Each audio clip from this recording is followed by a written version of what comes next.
Okay, students, today we are going to start our class with the topic Mode of Infection and Pathogenicity of Trypanosoma.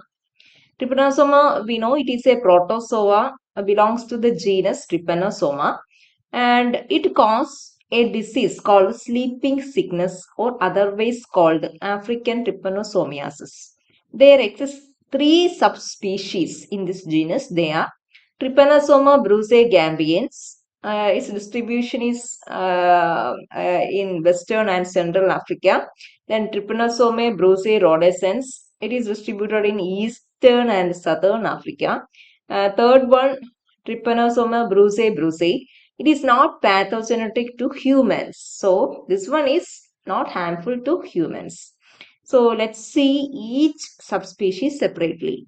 Trypanosoma brucei it is distributed in West and Central Africa. And Trypanosoma's its general picture is shown here. And what is the nature of infection of this Trypanosoma brucei?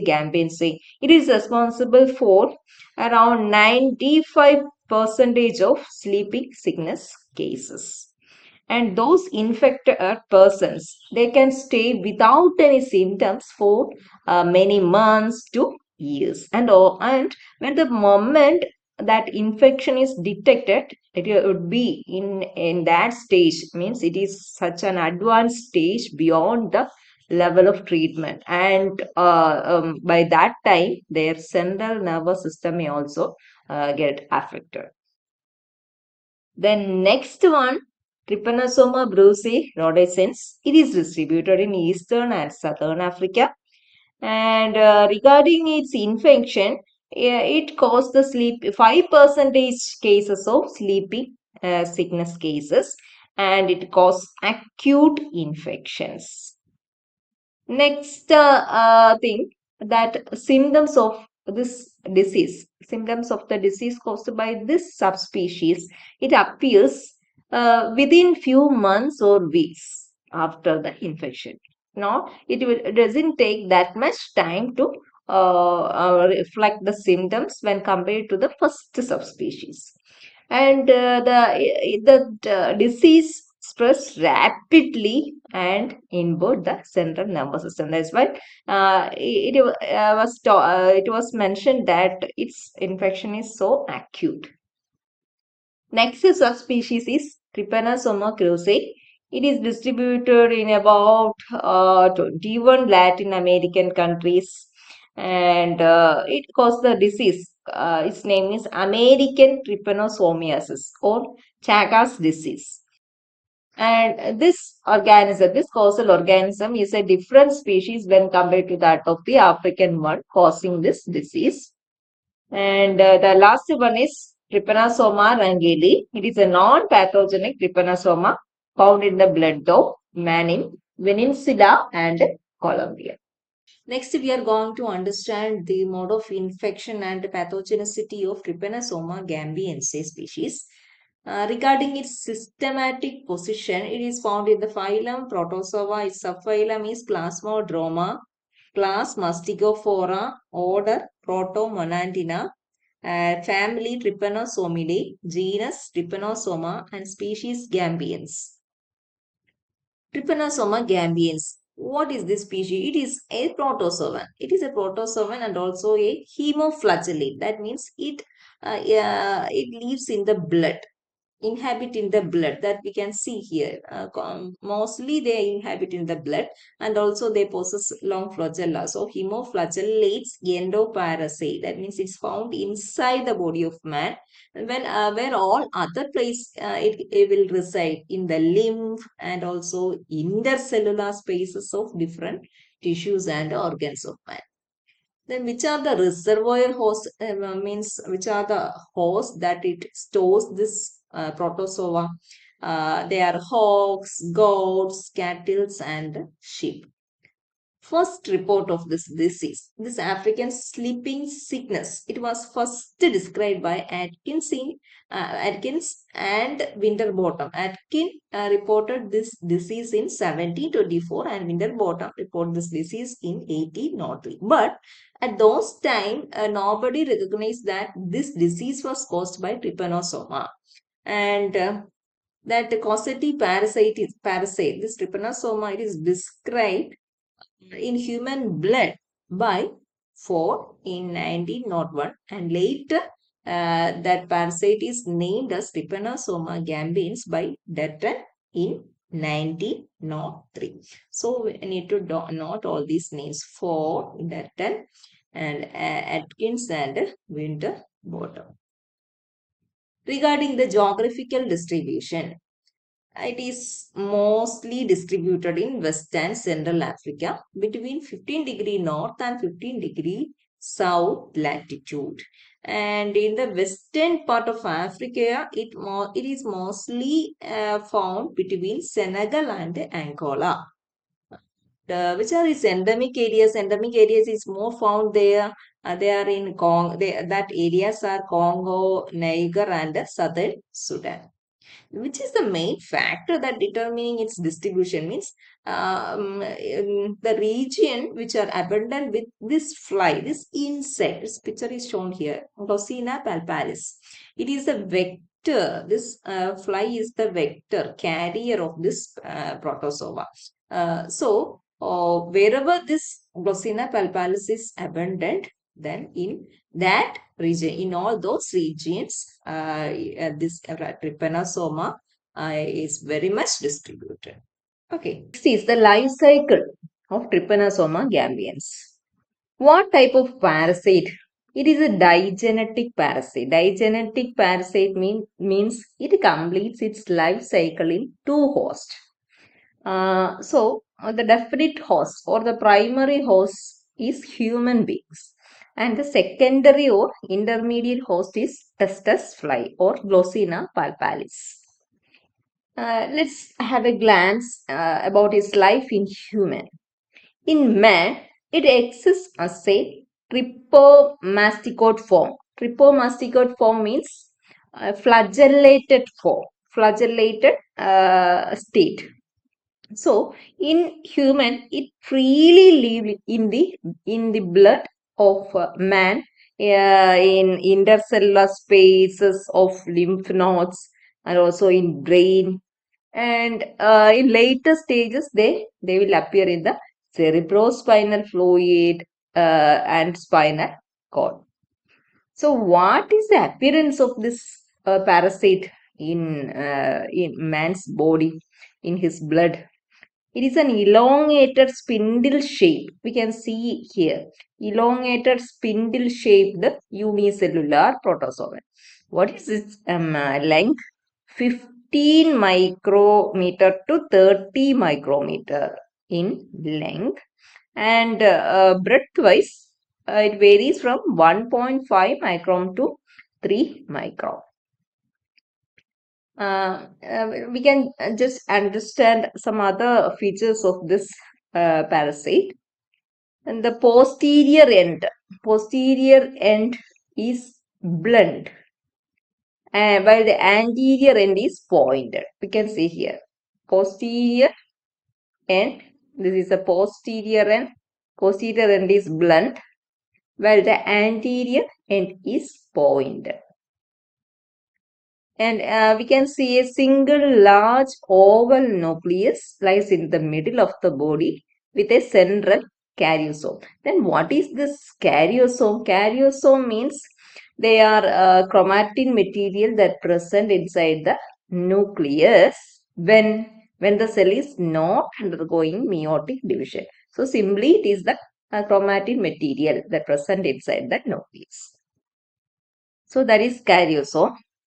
Then the nuclear membrane is very distinct here, and near the posterior end, there present a disc-shaped kinetoplast.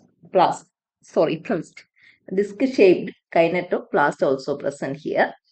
And this what is this kinetoplast? Kinetoplast means it is a mass of mitochondrial DNA and which lies very close to the nucleus in the case of flagellate protozoa. That is kinetoplast.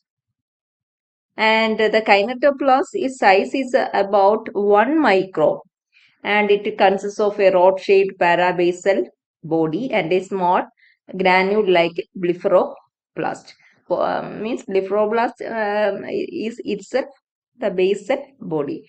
Basal body that is found near to the point from where the cilia or flagella emerge in the case of flagellate organisms. Then we can see a single flagellum here. It originates from near the kinetoplast and this flagellum curves around the body in the form of an undulating membrane. And then finally it join and project out to the anterior end as a free flagellum. So that's about the general features of this parasite. One more thing, that undulating membrane, it have three to four folds. One, two, three, four. Four folds, almost 3 to 4 folds are present in this undulating membrane. And these trypanosomes are very active, motile, and that wavy movement of trypanosome is facilitated by the help of flagellum, that contractile flagellum, as well as because of the help of this undulating membrane. Then nourishment, from where it is getting nourishment, obtained from the blood plasma, lymph, then cerebrospinal fluid.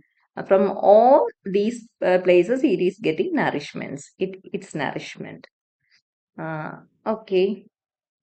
Then it is showing polymorphism, means the different shapes while inside the human body. And that main forms are elongated spindle-shaped form, a stumpy form without a free flagellum, and an intermediate form. Next, we can see the life cycle of Trypanosoma gambians. The Glossina palpalis fly or testis fly is carrying the infective form of Trypanosoma. What is the name of that infective form? Metacyclic form or metacyclic stage. So the fly that is carrying the trypanosoma in this stage, when it bites a human being, on entering the body of that human being, that trypanosoma changed to a long and slender form. What is these features? I already explained to you in the former slide. And then that long slender form undergoes so many rounds of multiplication through a process of binary fission and change to short intermediate form. And this short intermediate form then again transformed to a stumpy form. Its picture is shown here. Regarding its size aspects, its length is 10 micrometer and breadth is 5 micrometer. And important feature is that it didn't possess a free flagellum. Free flagellum is absent for this one.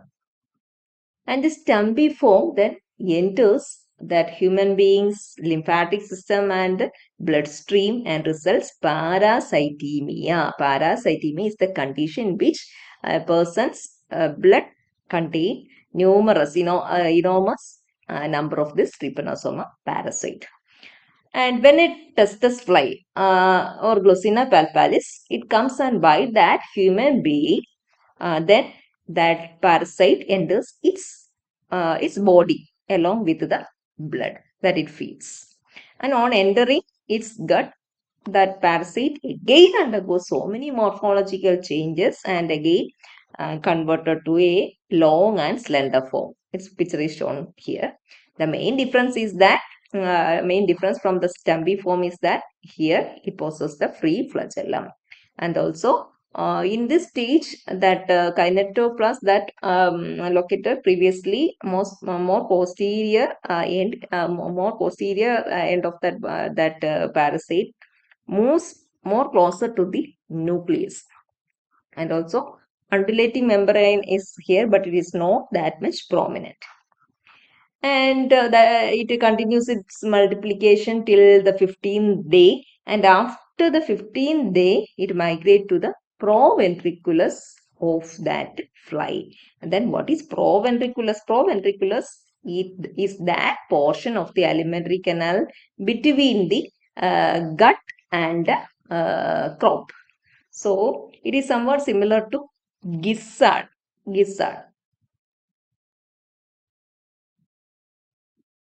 Okay, then from the proventriculus, it continues its journey through the esophagus, buccal cavity, and finally reach the salivary gland.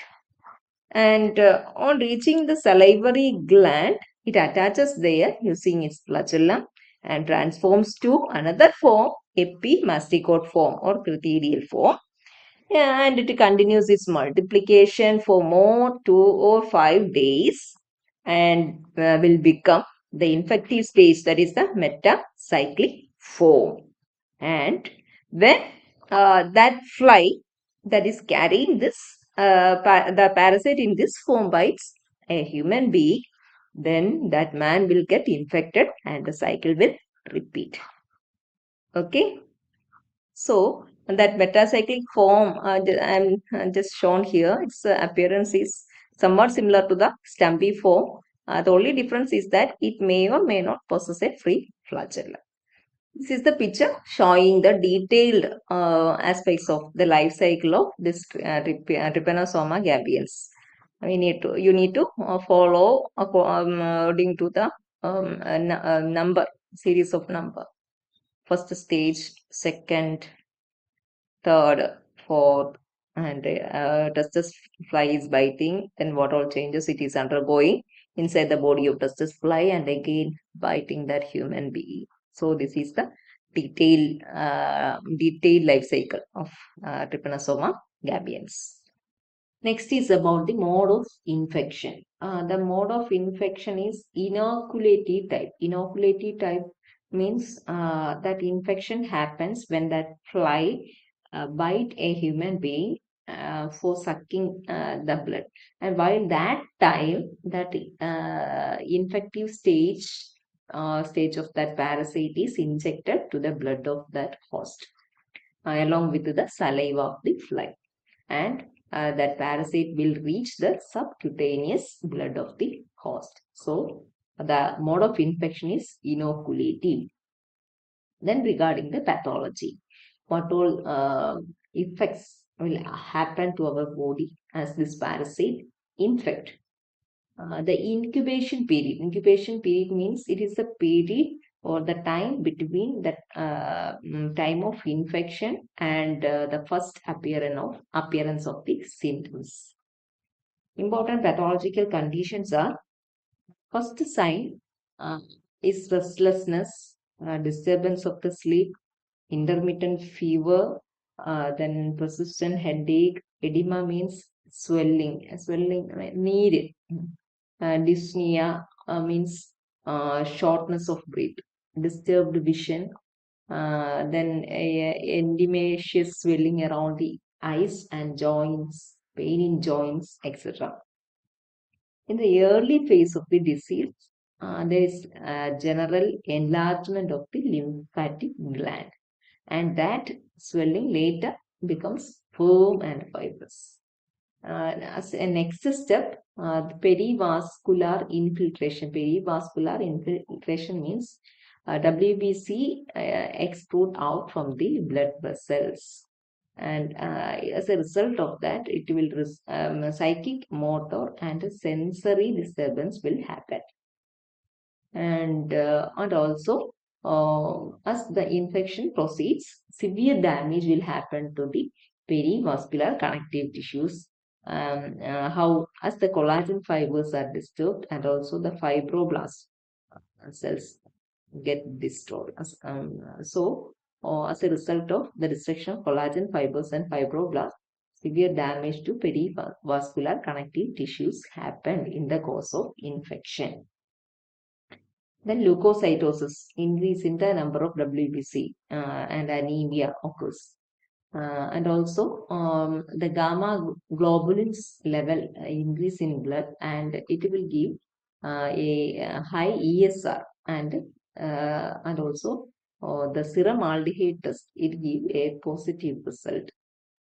Then auto-agglutination of red blood cells. Of auto-agglutination, we know that the red blood cells clump each other, stick each other, and it's not good. It's not a normal condition. And in the chronic stage, what will results means that chronic stage will happen by the happen from this early second year, and the patient becomes fully dull and drowsy, and that patient even fell asleep while he engaged in some activity, and in the terminal stage that patient may pass into a continuous sleep. So that's why it's called the sleeping sickness. And yeah, if he is not treated, then he will be destined to die. And that death occurs during coma or dehydration. Then convulsions means fits, pneumonia, or asthenia means general weakness. So what's the treatment? There are some drugs, Zuramine and Pentamidine are used. In later stage means when the central nervous system is infected, then arsenicals like trypanosoma, melasine, and teammelasine are used for treating the situation. Nitrofurazone is also given to the patient as a part of the treatment. And how we can control prophylaxis. Destruction of the habitat of the vector, testis fly. Then also destruction of the vector by using some insecticides. Isolate human population from the areas where that vector harbors. And as soon as possible, as early as possible, we should treat the patient. So with this, we are going to wind up today's section. Thank you. I'm an icon, man. And my girl about a 10. I should fuck her in the Benz.